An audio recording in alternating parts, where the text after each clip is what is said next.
አሁን ማሳያችሁ ቤት ባለ 2 መኝታ 155 ካሬ ነው።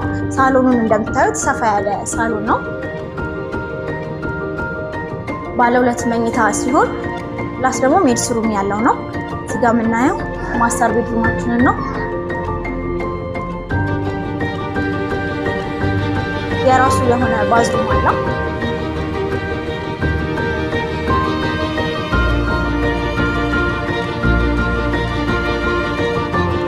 ኮመን ባዝሩማችን ደግሞ እዚህ ጋር ይኖረናል።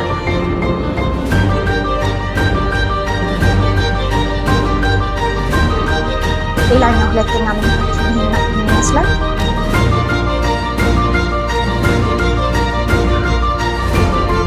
እዚህ ጋር ደግሞ ሰፋ ያለ ኪችን አለ እንደምታዩት።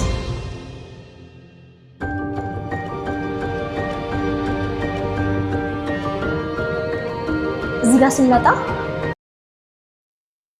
ፕላስ ሜድስ ሩማችን ደግሞ እዚህ ጋር አለ። ይሄን የመሰለ ቤት ቡልጋሪያ ላይ መግዛት የምትፈልጉ ታች በምናስቀምጠው ስልክ በመደወል እኛ ማግኘት ይችላሉ።